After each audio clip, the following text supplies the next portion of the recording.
Hey, folks, welcome back to the Real Estate Excellence Podcast with your host, Tracy Hayes.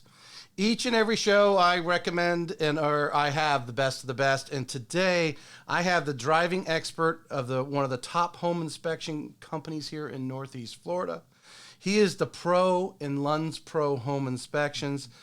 Let's welcome Troy Dolney to the show. Troy, welcome. Great, thank you. It's wonderful to be here, man. I appreciate you having me here. I tried to do some background work as I try to do on all my my peeps. You do show up when you are Googled, but you're not a big social media guy. There was no LinkedIn that I could find.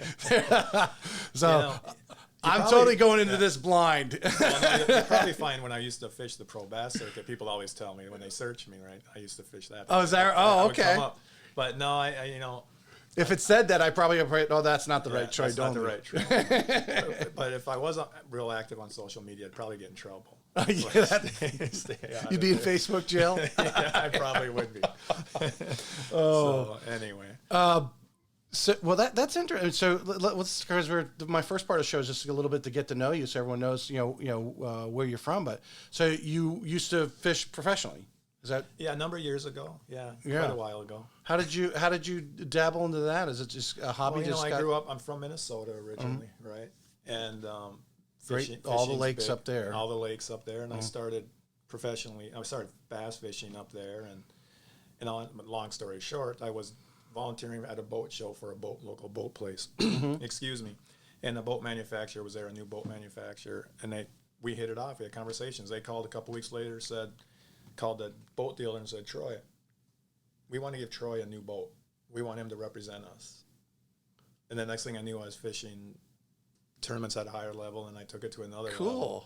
So there's more to the story. But how long did you do that for? I fished professionally for about 5 years, but people don't realize how competitive and good those people are. There's a lot of money in There's that. Good money, and it got to the point, honestly, too, it was just unless you had high level sponsorships, you couldn't afford to do it. Yeah. You just couldn't. I can imagine some of the places are not exactly in the most populated areas with nice hotels and stuff. You're living in whether tents and RVs or that kind of thing. A lot of RVs and motels. Yeah. Yeah.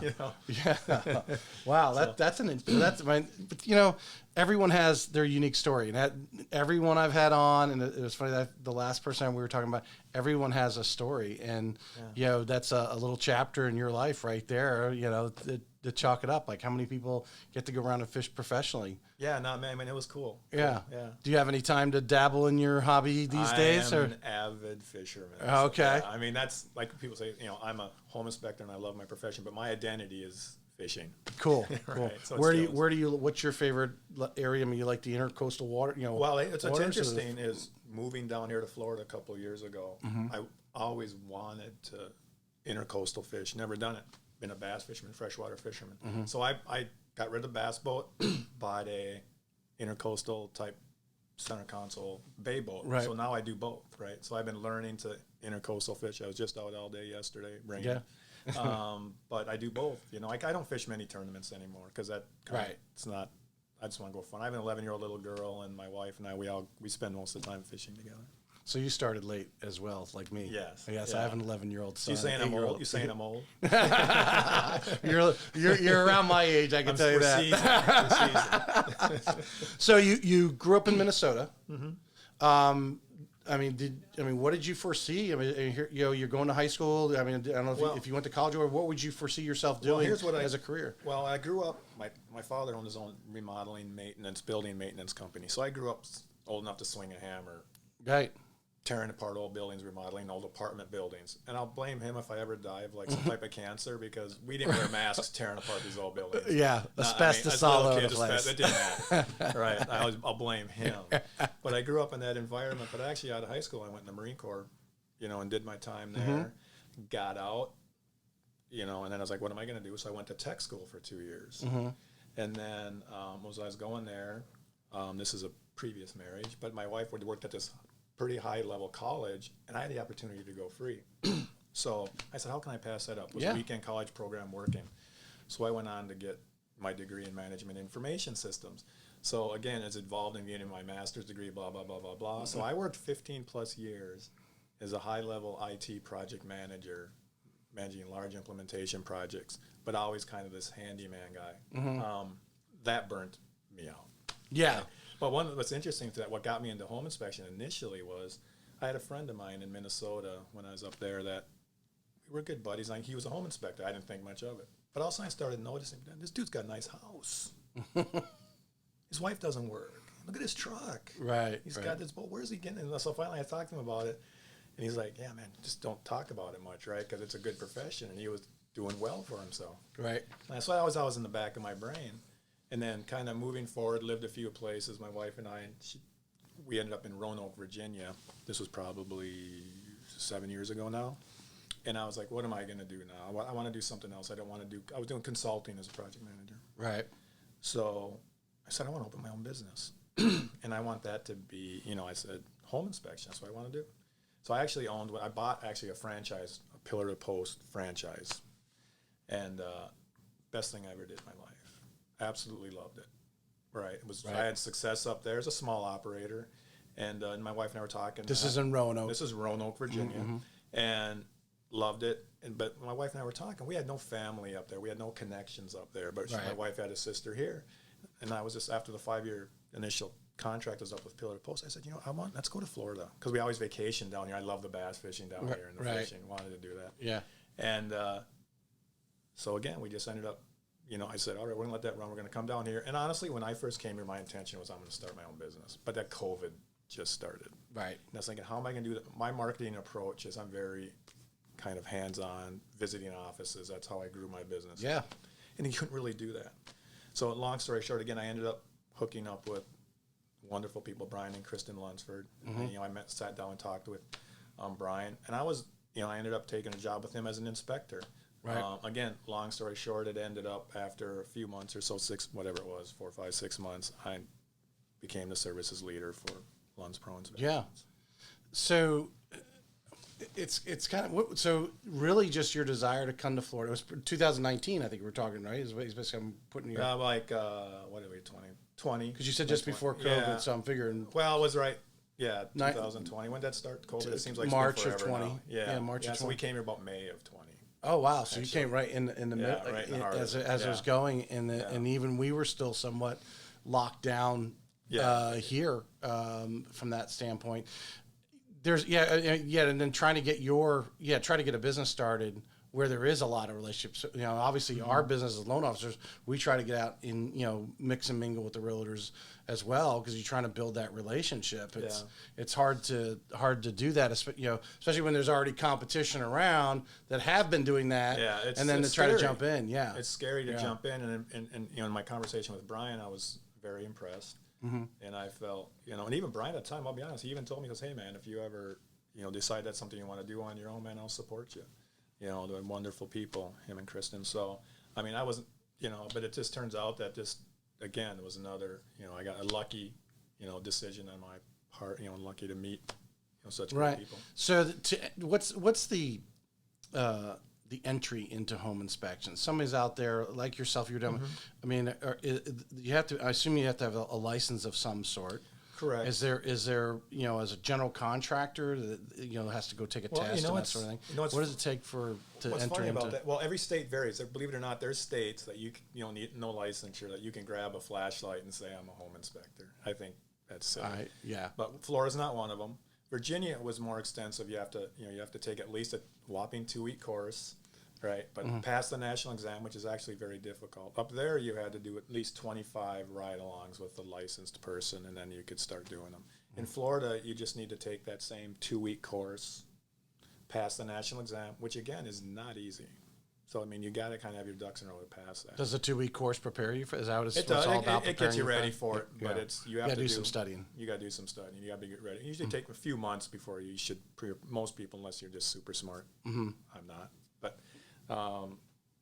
Then you pass that test, and you can go out, and hopefully you can find a company if you want to go on your own, or find a company. Like what we do is we take those people that have got their license, and then we have about a 90-day training program to start with, where we then they're riding along with myself, right? I'm training them, or other trainers that we have, guys that work with them, and then when they're comfortable and we're comfortable, they start easing their way on their own. So to me, you really don't. The rule of thumb is you don't really learn what you're doing in home inspections, at least 200 inspections that you've done. Yeah. Because I would love to go back. If I was to go back and look at one of my first 20 inspections I did in my career, I've done over 2,000 now, probably closer to 3. I would just probably die. I would be like, are you kidding? I can't believe I turned this in. So, but I think that's in most professions, right? I mean, but yeah, I think it takes a good year. And after a year, most of the guys or gals are, have seen enough. Yeah. And when you have a group like we have, we bounce stuff off each other. I tell them, you got to, text me a picture. Let's communicate if you have any questions. And admittedly, Google is your friend. Yeah. Yeah. Right? If you know. So how many LunsPro right now in Northeast Florida? I mean, imagine each license has a crew. Maybe do you generally have an assistant with you, or no? Or most of the guys go single. Most of the guys are doing these inspections on their own. Mm-hmm. Right. We do if it's a larger home. Say you're at 5,000, 10,000 square foot home. We'll put a couple guys on it. Mm-hmm. But most of the time, your average house of say a couple thousand square feet is going to be just one person doing it alone. Usually takes 2 to 3 hours. And again, as you become seasoned, you get so trained to what you're looking for. Your eyes are just going, right? Yeah. You can always tell a seasoned inspector. Of course, in most cases, it can take them less time, like anything, right? Because you know what you're looking for. You know you see the same things 99% of the time. So, and the software that exists now makes it so easy to get that report done right before you leave or shortly thereafter because you're doing it as you go. Mm-hmm. So technology's been wonderful in the home inspection business. But yeah, I mean, again, it's a one-person job most of the time. What do you feel, because your continued success is obviously your immediate client is the home buyer, mm-hmm. but your long-term client often, because you're probably 99% of the time are being referred to by a real estate agent who you've hopefully partnered up and they're referring you. So their buyer is or seller. I mean, have you? I don't want to interrupt my question. Let me stay on this track, and then I'll ask you about the pre-listing inspections later. Because I am when I heard about pre-listing inspections, like, why isn't everybody doing that? We'll talk about that because I agree. I don't know why we don't do more of them. Yeah. So that report, in general though, you've got this. Maybe a new inspector comes on. Not everyone is good at making that relationship though. That's mm-hmm. on the tail end of we're kind of going to the end of this.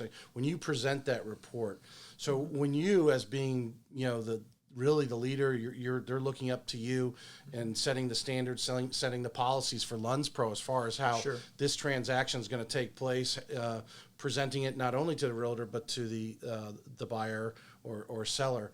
What are some of the things that are vitally important that you stress to your team to make to make them feel warm and fuzzy, if you want to use a better term. I don't know how to describe it. A best way to talk about that is when I hire new inspectors, when you mentioned earlier about, they want to be a former contractor, this or that, I'm telling you right now, in most cases, people that were in that field do not make good, not in most cases, but in many cases, they don't make good inspectors. Why? Because they're looking at different things than we're there to look at. We have a certain operating procedure, and a lot of times, those people may not have those people skills that are vital to our industry, which is just as important. So when I interview people, I want to make sure they have those. Can they talk to me? How do they communicate with me? Right. Because that's probably how they communicate with other people. So the technical aspects, not that it's easy, but I can teach most people the technical aspects of home inspection. Mm-hmm. But do you have the people skills? Because it's about building relationships, not only, of course, with the client, who, by the way, like I tell you, that's the client's the client. The buyer's your client. Right. I mean, we love and cherish our real estate partners, but remember the client is the buyer. Right. So, but you want to, you have to be able to communicate not only, with that buyer, but also the realtor, and build those relationships. Because if you got some, the old school home inspector, just some grumpy old Gus, right? You can't even. I knew in Virginia there were realtors afraid to call some of the home inspectors because they'd get yelled at. What the hell do you want? Right. So it's very important to have those people skills, and at the end of that transaction, you have to go over that report with them, and not, our job there is to make sure they have a safe home that they're purchasing. Primary job, in my view. Right. So, but if there are issues, you don't want to make them jump off the ledge, right? Because it may not be that bad. Some things sound worse than they really are. Yeah. And it's our job to communicate to them that, hey, this is if it is, in most cases it is, this is correctable, right? This isn't Right. the end of the world. This home's 30 years old. You're going to see some of these things are typical, and here they are, right? So, yeah, it's really, that we always get called deal killers, real, agents like to call it. Yeah. That's really not, we're not there. If the deal happens to fall through, it's because It's probably because they want it to fall they through. want it to fall through. It's the condition of the property. It's not us. We're just reporting what we see. We're the messenger. Right. So what are some of the things you do to kind of soften the blow, so to speak, on some of those things that LunsPro looks to do so it isn't a deal killer on some of these things? Again, the way you soften the blow is if you have a big list, right? Is I try to assure them that, and go down each item that could cost something, that this is correctable, right? This is what you got to do. Even though let's say you have, it doesn't have any, it has ungrounded outlets. It's an old house. It's only wired with old 2-wire. They have 3-prong outlets when they should only have 2 by code. It's not grounded. If you were to read our report only, it's You're thinking you have to change out the whole. You're thinking the whole thing has to be rewired. Yeah. Right. Yeah. So that's why I value. I stress to all the guys, if the buyer's not there, to call them after and go over it. But I always stress for the buyers to try to make it if you can, because if they see the report, and because we have lawyers in this country, we have to word it a certain way that can scare the heck out of people. Yeah. But if I'm there, they're there, we can soften that blow by communicating to them that, hey, they're not going to rewire this house, number one, but they don't have to. You can put ground fault outlets in place that will meet the standards for the house. And if you have a big screen TV, make sure you do that. So you don't need to rewire it. It's perfectly safe. But if you don't have those conversations either on the phone or live. Can you put that in the report? I haven't had obviously an inspection since we bought our home back in really the December of 08. So, and I tell realtors, do not send me your home inspections. We do not want to see them as a lender. I tell them not to send them. Don't tell me about it. Don't even, the only thing that's important in there is if it's an older home and we need a 4-point inspection or something like that. Insurance and all that. Right. But otherwise, I don't want to see it. So do you explain that to them, or is the industry like, hey, this, you got to give them the report, but then you can give them, if you want to call it a pseudo side report verbally, or things of how we're going to solve these problems that you have listed? Well, we don't. Issues. I rely on having those conversations with them to explain really what it is because of lawyers again. Right. Certain things have to be in the report the way they are. Right. We could have a whole podcast for all day about silly lawsuits and what people try to blame you for. Right. So it's really key to have those conversations and soften that, to let them know what's going on. We have to report it like it is and what the standards are supposed to be. Other than that, besides just trying to make them understand that it's not the end of the world. Go through it. Just go through it line by line with them in a verbal and setting. And I think any realtor out there, you're listening. This is what the top guys are. That's why you guys are. That's what you're one of the best and most highly referred, is because you're spending the time. And like you said, deal killers out there. If you're referring the cheapest home inspector that's going in there and just throwing a report out and not taking 30 minutes to sit down with somebody and go through it and say, these things are not that bad. This is probably only going to cost a couple $100. It's not worth. If this is the home you want to buy in the neighborhood, this should not move you. And we want to be honest too. But I'll never be honest to the point of trying to scare them. Right. Do you know what I'm saying? Yeah. If there's a serious foundational issue, I will say it's a serious foundation issue. Right. I don't follow it up with "don't buy this house." I say it's a serious foundation issue. You need a structural engineer. For me, and I tell my guys this: structural engineer is another one. Please do not use that word unless you really mean it. That term, structural engineer, scares everybody to death. Right. Probably the number one thing that scares people, because they're like, oh my gosh, the foundation's crap. And, so, you got to really be careful on that when you use words like that. But again, if you have to, for me, if I put structural engineer in there, I'm concerned. Right. I'm concerned. For some reason, that title just all of a sudden, ding, ding, ding, ding, ding, ding, the dollars start flying, right? You can just, you can see the realtors going, oh no, eyes roll. Right. So, you just got, because I had some things on here, and some of the things you stay on top of things, but you just came back from a conference in Miami last week. Correct. So I mean, I'm sure you probably took pages of notes of ideas of everyone talking. What's a nugget that you took out of that conference last week? Well, like again, this conference, as we talked about, was Inspector Empire Builder. It's a group of, a high-end, and up-and-coming inspection companies getting together and basically sharing ideas how they approach it. Very transparent. And really what I get out of it is sometimes, you can't hold yourself back from your goals, right, from a business standpoint. I'm not the business owner, but I have a big part in where we go, where we're going to go. At least I hope I do. And but, we get complacent, and complacency sets in sometimes, and you get comfortable. And what I got out of that is, I evaluate myself, where I am, and then some of the stuff in our business is reality. Man, I think we're complacent. Right. Some places we can do, we can always do better. Right. You can get caught up in the daily minutia. Yeah. And all of a sudden, and that's the one thing I tell younger loan officers, as you see all my personal development books here, the people that I like to read about, but you can get caught up in the day-to-day thing, and all of a sudden the next morning the market crashes, and you didn't prepare yourself. Yeah. You haven't been, taking care of the relationships that you should have gone. You just gotten so piled up, and I just like writing loans, or I just like, digging in the basements and in attics, and not realizing, you as being the leader at LunsPro in the field, what are you doing so to make sure your guys have work? Yeah, I mean, it's a team. It's a strong team effort. Especially, I mean, we're one of the larger inspection companies, but we're still a small company. So we have growth leadership. We have our vice president. We have me. We need to work together. We rely on each other. Yeah. Right. So I work with growth. I'm here doing things like this. I speak with realtor lunch and learn stuff all the time.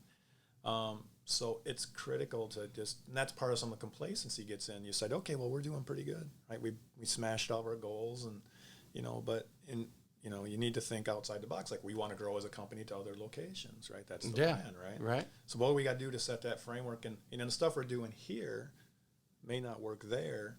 And some of the stuff, and like, we've grown to this point, but will we continue to grow? Where are we getting the market share we want to get? So we, you always have to constantly work together, and don't be afraid just because I'm the services leader. We have to be able to, or you have the growth leader, whatever. We want to share ideas because we all have them. Well, and there's got to be the LunsPro way too. You may do it a little differently in Orlando because of something different, but really the foundation of the company is duplicatable. Yeah. You're not recreating the wheel and wasting time and money and energy. What I always say is, and that's a good point, is like, we all learn. We go to these conferences and we get tidbits and we read books. That's all super important. But you need to take that and use that. And you may use it as a complete template, but really the people that truly advance to the next level will use that information, but then you have your own experience and your own education and knowledge, and you need to make it your own, and that's how you make it greater. Do you guys spend some time, because I know your company in general, and it's obvious how you guys are out there because your main source of referrals is a real estate agent, as it is for a lot of things.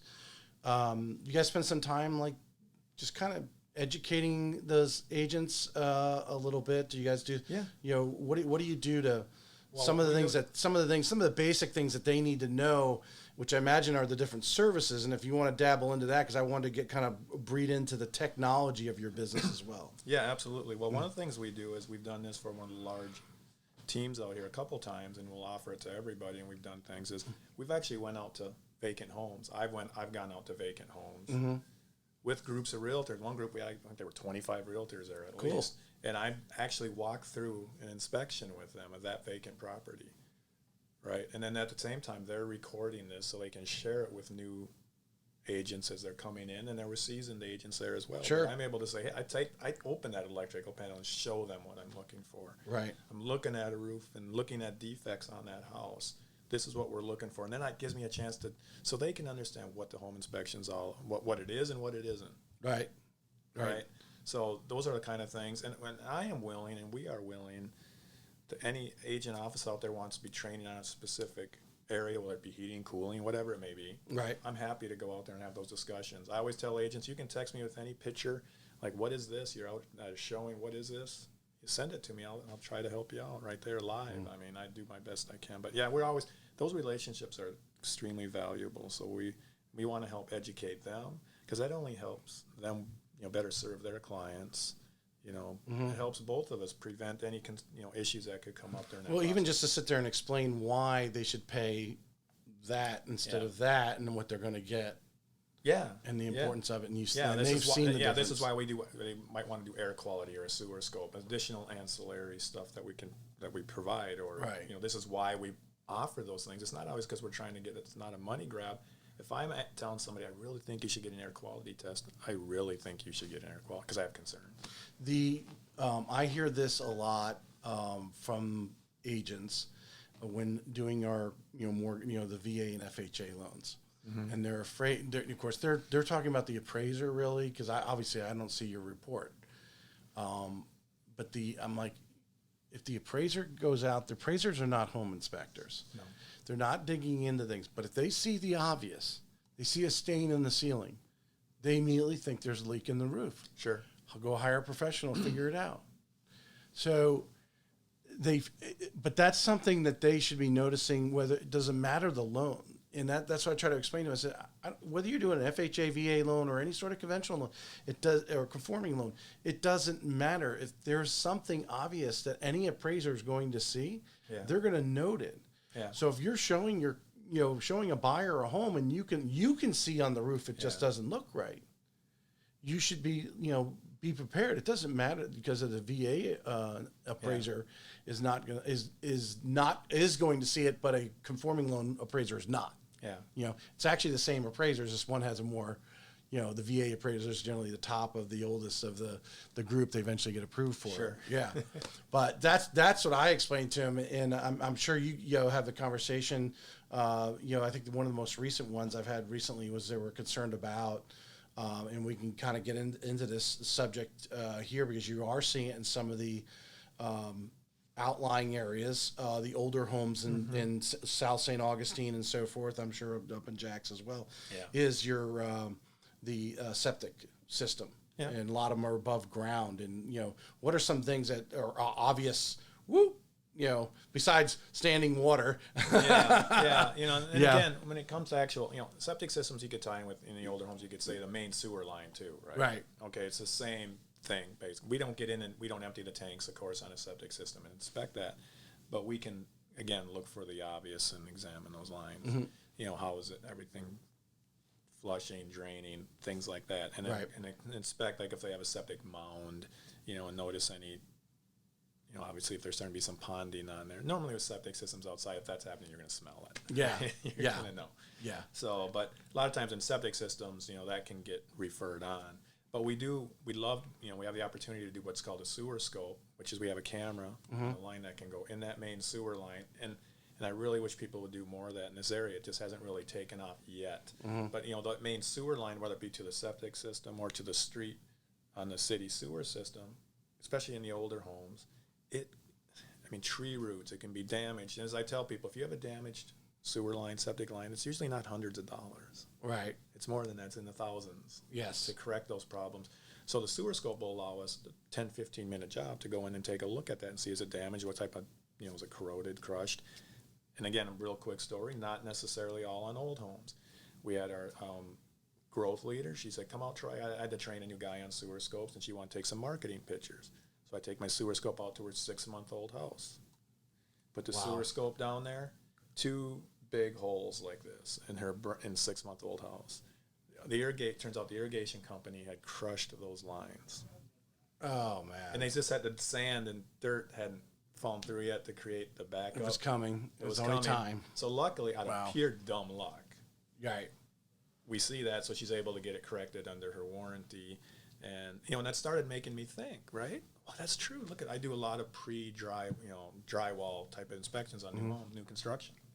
And I'm like, look at all this equipment that's constantly driving over after they've put these sewer lines in and all this. Constantly driving over it, this and that, with no real protection. So I'm thinking, wow, this would be a good idea for a brand new house, too. Because look this was just pure dumb luck. So, well, I mean, since you brought that up, and you know, we've got a ton of new construction going on, and I think we'll continue for the next decade. Sure. You know, going over to the other side of the river, South St. Augustine, and of course, Nassau County is about to explode, in my opinion.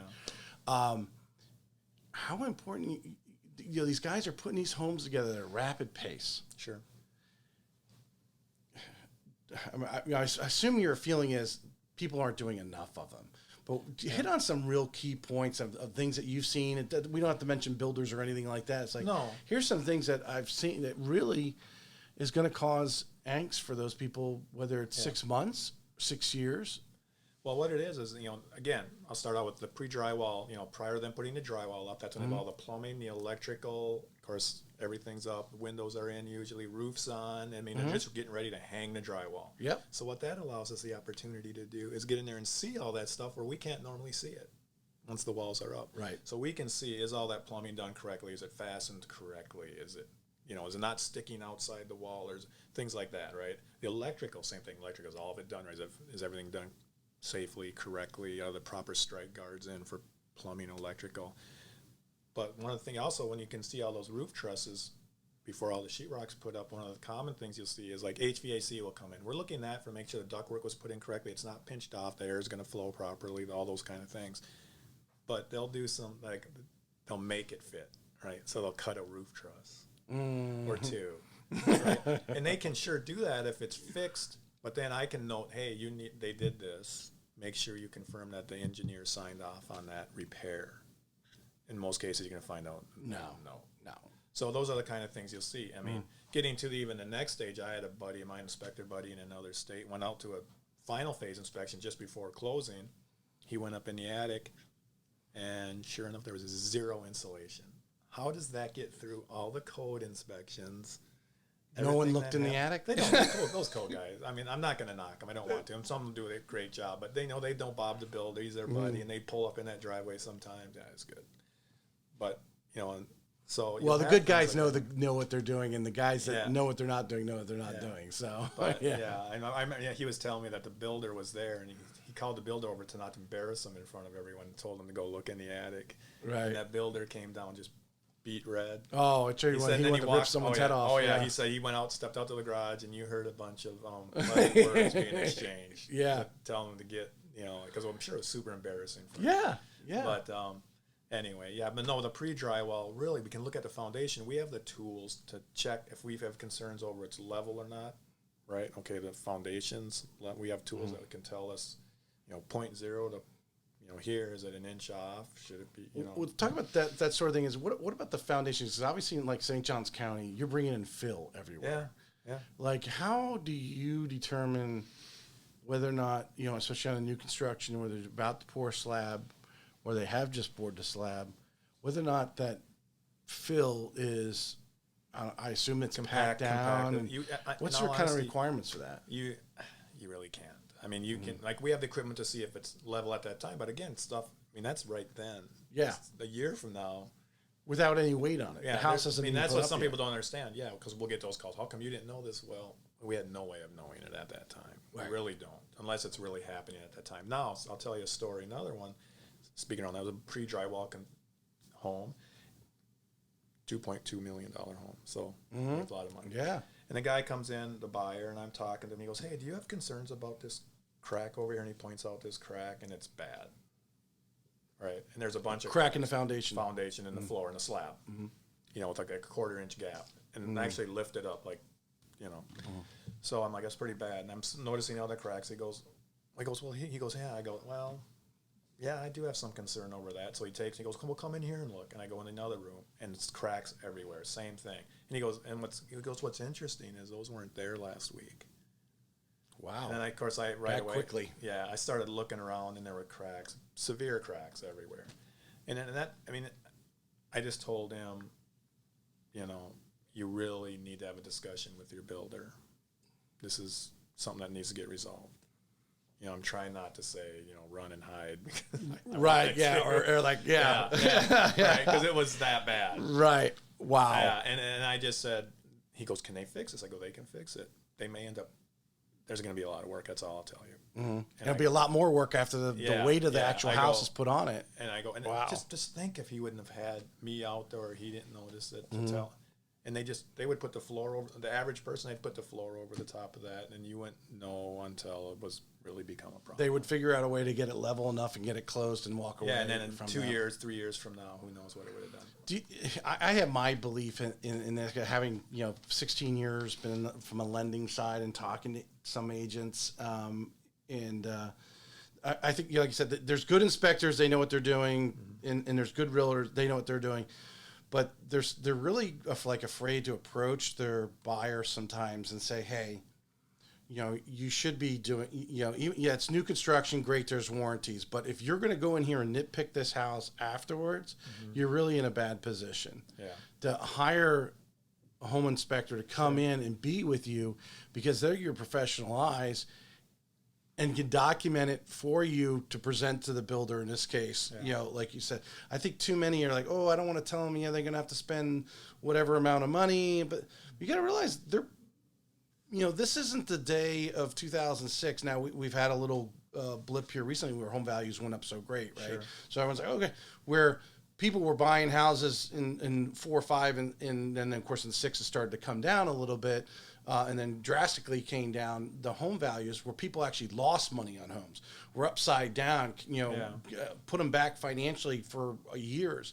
That something like that, he could have built that house, been in there. We have a downturn. He tries to sell his house. Now his house, it's not only because of the downturn. Now they go in there and look at the floors cracked. I mean, this got house tiles lifting up. Oh God, you're really in a money pit. No, I'm surprised more people don't do it. Right, it's peace of mind, if anything. True, a lot of the times we do those. Hopefully you don't find. I hope I don't find a lot of things, right? Or anything, right? It looks really good. But that's peace of mind to that buyer. Okay, now somebody looked at it aside from me, the buyer, and I feel more. I'll sleep better.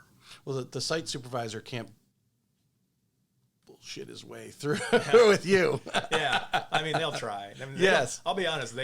They're more receptive to it now because they're more common pre-drywall. Back in the day, they do everything to fight you. They didn't want it, or they just flat out say no, we're not. Well, I was listening to I interviewed another home inspection company months and months ago, and he brought up, I was like, why doesn't the build, because they're hiring these subcontractors, and if they aren't putting that together, and it's not like one home, they're doing it on every home, and it's only costing them time and money later.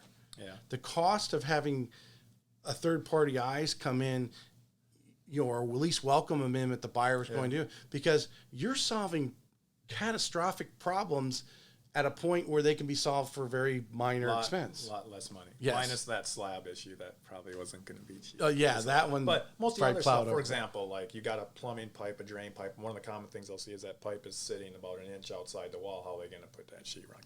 Things like that. So they should be happy we do that. You're right. Right. Because that gives them the opportunity to correct that now. Oh, yeah, the redo it, repaint, redo, and they start put that toilet down, and all of a sudden it doesn't fit because it's too close to the whatever. So that might, but do you find someone was saying when we were talking about the tradesmen, and why these homes don't get built as good as they used to, that type of thing.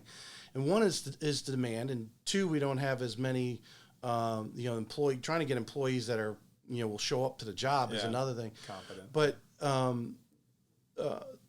the catastrophic events of 2006, 7, 8, 9, where the housing industry, people don't realize the housing industry went below its average. You look back 50 years and say, whatever its bottom was, it was below that. I remember that I got hurt. One badly. And a lot of these guys who were doing their trades were like, I gotta go find something else to do. Yeah. And then they found that something else to do, and now housing's back, and no one's been those craftsmen that you had going into 2000s aren't there anymore. Yeah. Or very few of them left. Yeah, and I tell people when they say, oh, well, cars or houses aren't built, it's like, well, you know what? If you get the right builder, homes are built better than ever right now. Materials are better than ever, some of them, right? You just make sure you get the right people to do it for you. And part of that is to stay on top of it by either getting a home inspection or whatever it may take to stay on top of that process as they're building the home. A realtor posted a meme the other day, and you're going to laugh when you hear this. I can rephrase it and how they actually said it. It says, your daddy's not a home inspector. And that brings up good, because every home inspector, when you hear dad's going to be there, the worst one is the wife's dad.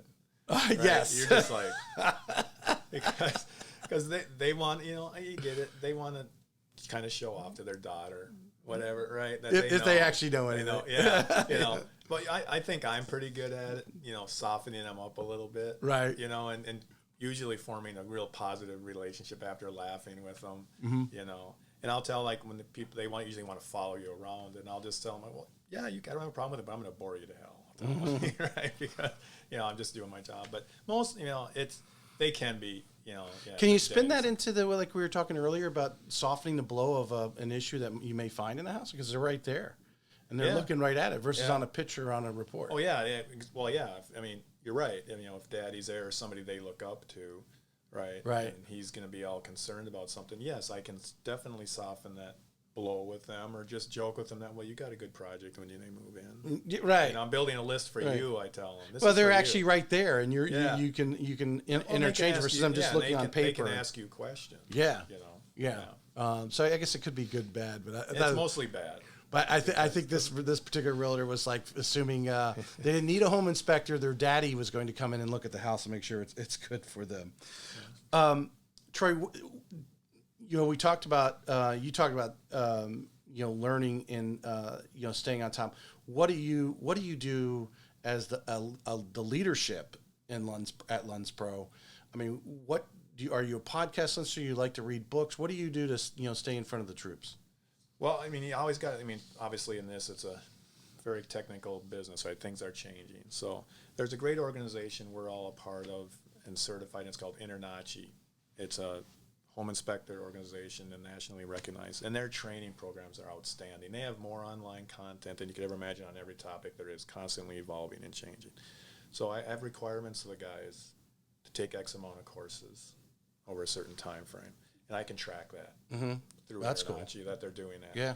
And I'm constantly doing that. I mean, honestly, as much bad as there is on Facebook, on these home inspector groups, I'm constantly going through those because guys will post legitimate questions, and many times I see questions like, "Yeah, I wonder about that myself," or "I've never seen that before," and then I'll usually get those. You weed through the garbage, and you can get a legitimate answer. Right, so a combination of the continuing education that we always do, or we have to have pool, when guys are learning pool inspections, we'll get a pool company out there to, instruct us, have a session with them. Whatever it takes, we will do to keep. Do you have to have continuing ed as a license? You do. You do have to have X amount of hours every 2 years in Florida, and then there's requirements through InterNACHI to stay a part of their group as well. So part of my job is to make sure the guys are staying on top of that. And doing those things. And I always constantly tell them to read. I do the same thing. I'll take a course over 4 or 5 times, like an electrical course, because I tell you what, I'm going to learn things every time I go through it. Right. Or maybe I forgot. I haven't seen it in a while, and it refreshes my brain. So you're in a total different industry. Most people probably listening, unless they're a home inspector or your LunsPro group is watching here, would know. But what are the daily challenges, as in every industry we have, with running an inspection company? What's the number one thing, or that phone call you're like, oh, here it is again? What's the daily challenge for you? Well, the daily challenge is really, it's hand in hand with the realtors, is making sure that the home buyers understand what we're there to do. Right? Sometimes people don't really understand what we're there to do. I mean, it's a non-invasive inspection, right? And those calls we get most of the time, the complaint calls, whatever you want to call them, concern calls. Our contractor came in after they moved in, started tearing walls down, and says to them, well, your home inspector should have seen this. It's something leaking, or it's something that wasn't obvious, right? Visual. So the biggest challenge we have, and I always, I try to explain to realtors, you need to educate them what this is about. It's a visual inspection of the condition of the home that day, right? Right. So that's what a lot of people don't understand. Just because you have something go wrong 3 weeks after you move in, like their dishwasher quits working, could be an example. mean, we'll get a calls used saying, "Why didn't dishwasher, you know? Why didn't you know my dishwasher wasn't working?" Right. I mean, I'm not lying. It worked that day it's when I stuff turned like it that. on. Yeah, Right. right. You know, but that is honestly the biggest challenge are those types of things. Or a leak starts. I'm Right. like, I mean, as I have to politely say to people, you know, problems or things start failing at a certain point in time. It wasn't when we were there. Right. Right. So the biggest challenge is getting people to understand why we're there, what we're there to do. We're there to look there for is the home a safe home to live in?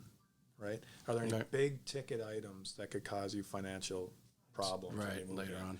All this little petty stuff, as I tell my guys, it's important. You want to point some of these things out, but that's our main goal is those other things.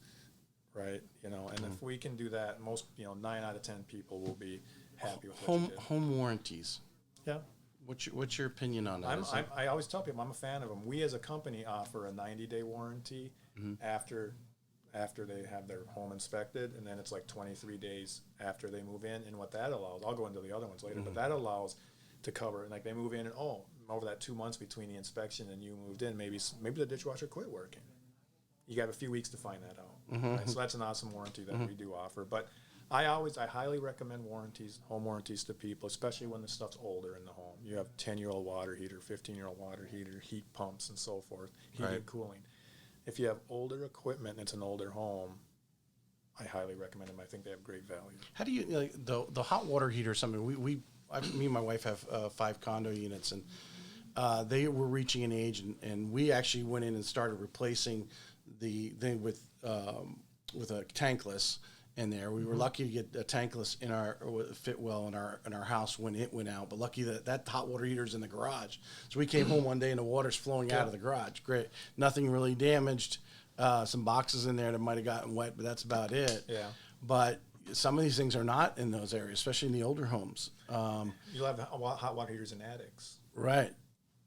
In older homes. Yeah. And how do you express to them? It might be worthwhile if your seller ain't going to replace it, you probably replace that thing right. That's part of our job is to give them advice on those things. So if you do have an older, for example, they have a 15-year-old water heater and it's working fine, but regardless of where it is, it's a garage. Most of the time, say it's in a closet somewhere on the second floor. My advice to them is, hey, sooner than later, because when these things fail, they usually leak. So you may want to consider, just a 2 to 3 year plan replacing it. Be proactive, right? Don't wait till it to leak. Yeah, because it could be catastrophic. Now, like you said, in your case, you were in the garage, not much there. Because we're looking for make sure it's in a drain pan and things like that. But it could be catastrophic. You're right. I mean, it could cause so much cosmetic damage down through the house. If it just leaked a little bit for a long time, you could have a major mold issue. Mold issue going down your wall. Exactly. And, and that's exactly why we like to do air quality tests for mold, because they check the quality of the air, not just, you don't visibly see it. It'll tell you what you're breathing for situations like that. But yeah, I mean, anything with heating and cooling, it's the same thing. Hey, this may be running fine right now, but it's 15 years old. And there's a good likelihood it's not going to have more than a few years. So I would say my advice is always budget for replacement. Right. Technology. Let's dip into a little of that, because you talked about the air quality test. I went on your website. You have is it listed as an infrared? I guess assume looking for more moisture. What are some of the technology that makes your job easier, and what new technologies are coming along? I imagine that probably was talked at the conference. Some new stuff that people were using. Excuse me. The biggest full infrared scan's the coolest thing to come out in a while, because what that allows is people. It's not X-ray vision. If you understand infrared, it's the temperature difference, right? Right. So if you have a leak somewhere, it's going to be cooler. Water's going to be cooler than what's around it. So what it's great for is, I'll give you some examples. I was in a house, beautiful home, $2 million home, beautiful crown molding, and they decided, whatever, off a whim, that we want the full infrared scan. Now, when we go into a house, we have our infrared cameras anyway, and we'll scan the electrical panel for overheating circuits, things like that. And if we see, wet, looks like wet spots, older stain or something, we're going to scan it with our infrared. That's normal. That's just part of our normal home inspection.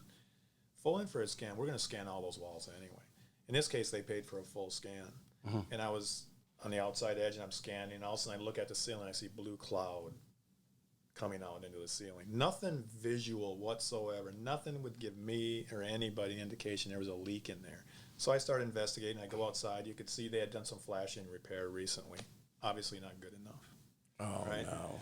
So it turns out they had almost $10,000 damage to correct that because that ought to be tore out.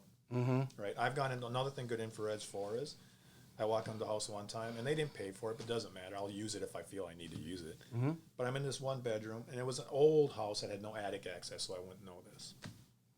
And I'm like, this room's really hot. Why is this room so hot? So I take out my infrared camera and scan the ceiling. That one room had no insulation. I could see that because of infrared. It was just orange. Like if you went to another room, it wouldn't be that orange, right? Blue, because the insulations are keeping it right. blue. So no insulation. Wouldn't have known that at all without infrared camera because you had no attic access. Yeah. I was in another house, vaulted ceilings, had tongue and groove pine on the ceiling. There was a few spots that had water staining. Like, why is that happening? So I started scanning it, and sure enough, the vaulted ceilings, you could tell where the insulation had slid down in time, and that created condensation where there was not insulation, which if you know soft pine wood, it stains pretty easy. So that was the cause of that. And then there was another room in that house, there was no insulation. I could actually see the roof trusses through the ceiling with my infrared. No insulation. Ended up being a $4,000 to $5,000 fix for them. Again, wouldn't have known without an infrared scan. Those things wouldn't be obvious. Because you mentioned installation, and my wife and I, and hopefully some people get something out of this question.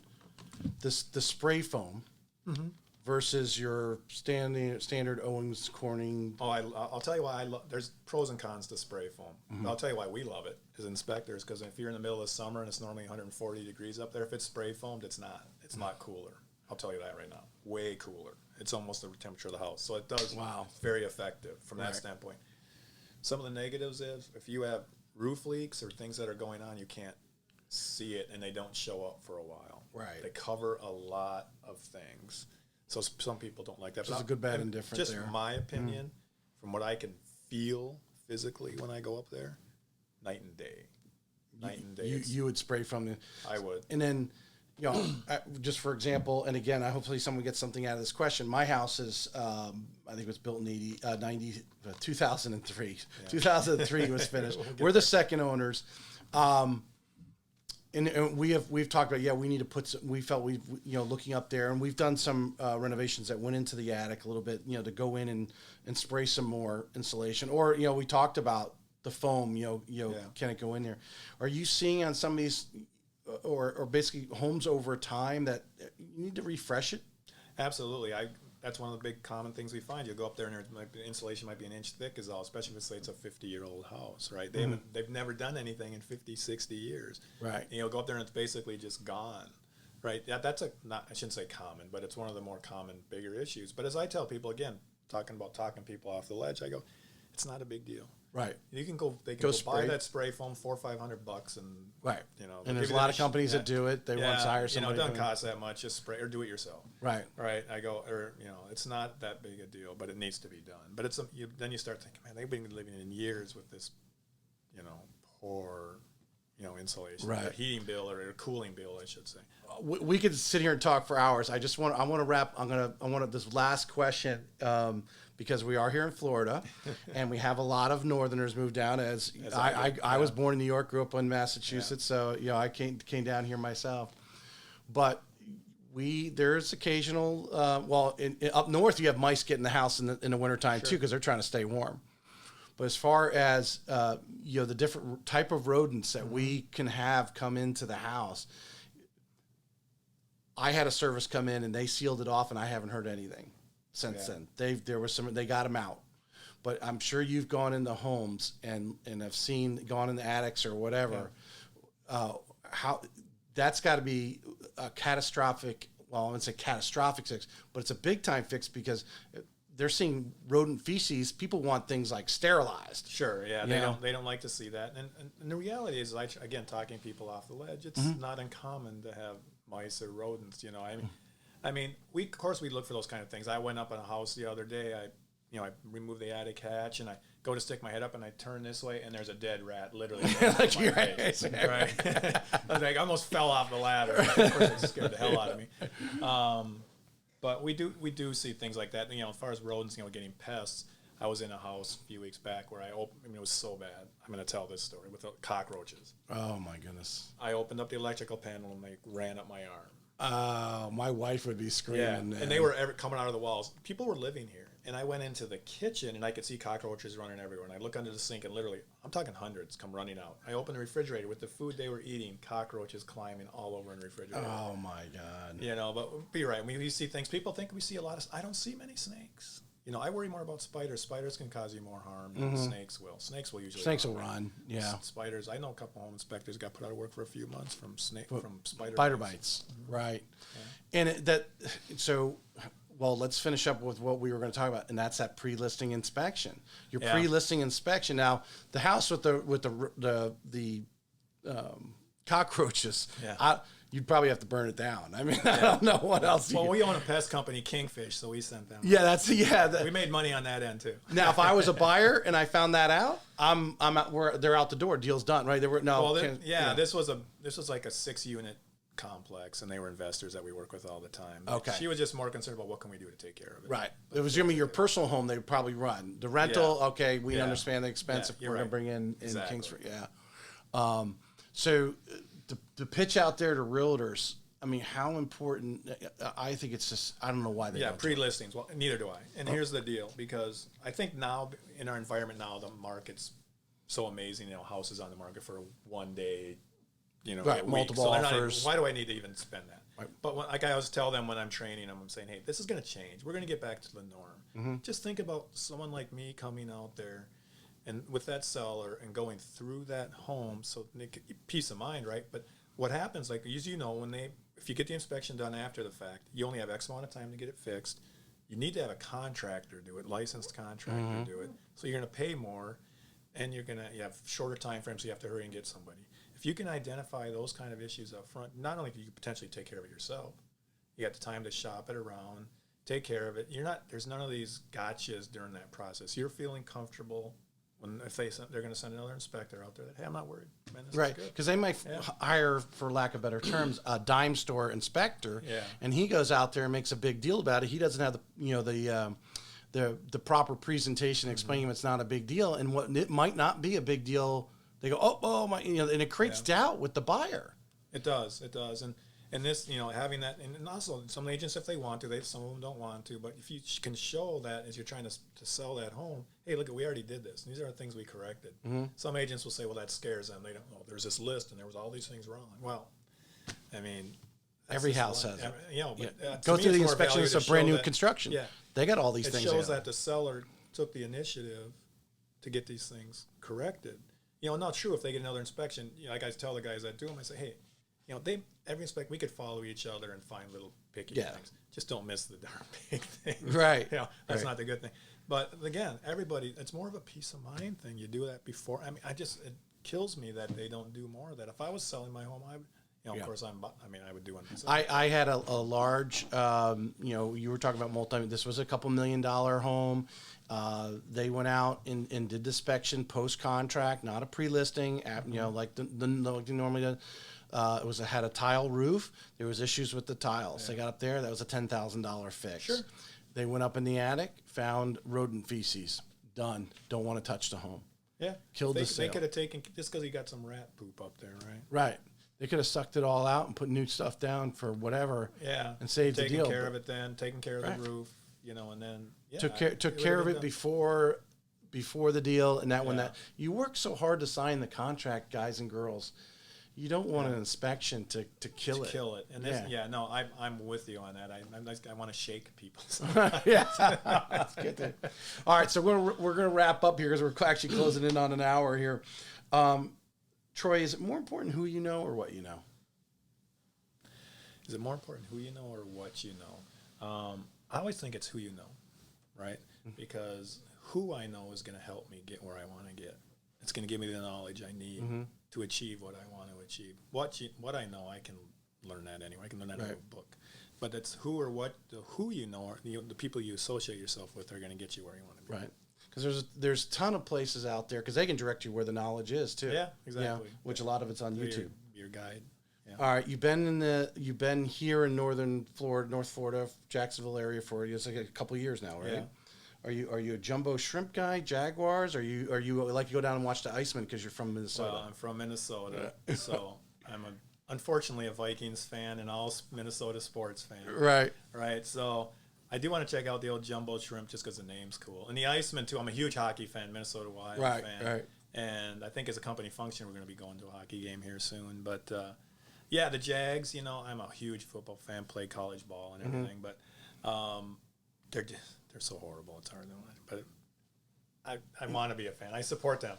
Kingfish, our sister company, we're proud partners. Jacksonville Jaguars. We hope they do better. Yeah, they're going to get a top 2 or 3 pick behind the Lions. They can only do better. That's like only do better.